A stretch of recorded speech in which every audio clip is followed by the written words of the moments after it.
छोट रोग भी कटक रेफर कर लोक मरुंट लास्ट यही मस भितर 7-8 लोक मले जो मैंने भूल इंजेक्शन दि जाए भूल ट्रिटमेंट बारंबार अभियोग होती किंतु सीडीएम निर्धूम नीति शोचती उत्तर किसी दौना रक्त बिक्री होगी अभियोग होगी सीडीएम शोचती घरे। ए गोटे कथा मुझे कहबी देखु विगत 24 वर्ष भितर गोटे सरकार एवं गोटे सरकार जनक नेतृत्व ये थिला नवीन बाबू नेतृत्व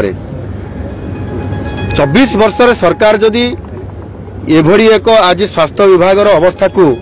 माने ये स्वास्थ्य विभाग भी गोटे रोगिला विभाग हो जाइए एणुक से विभाग जो माने ठीक अधिकारी अच्छा डाक्तर अच्छा कर्मचारी अच्छा से भितर दुर्बल मानसिकता भर्ती एवं वास्तविक से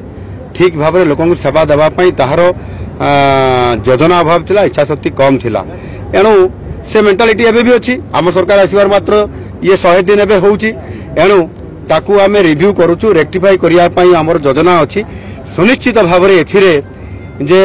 सीडीएम कहतु जने मेडिकल अफिसर कहतु जने पारामेडिकल स्टाफ कथा कहतु बा जने साधारण कर्मचारीटे मध्य से तार कर्तव्य कौन ताकू जणै दिया जिवो जणै दिया जाउची एबे एणुक परिवर्तन होउची आपण अपेक्षा करंतु से प्रकार कौन प्रकार हेबो नहीं आगामी दिन में निश्चित भाव में ये प्रकार जो माने जो कर्मचारी माने निज ड्यूटी रे अवहेला करिवे समान को सचेतन करा जिवो ड्यूटी करिया पई तापरे भी जो माने सचेतनतार अभाव भितर रहिबे बा ठीक भाव में कार्य तुलेबे नहीं तांको पई मध्य दृढ़ कार्यानुष्ठान ग्रहण करिवार प्रबोधन अछि निश्चित।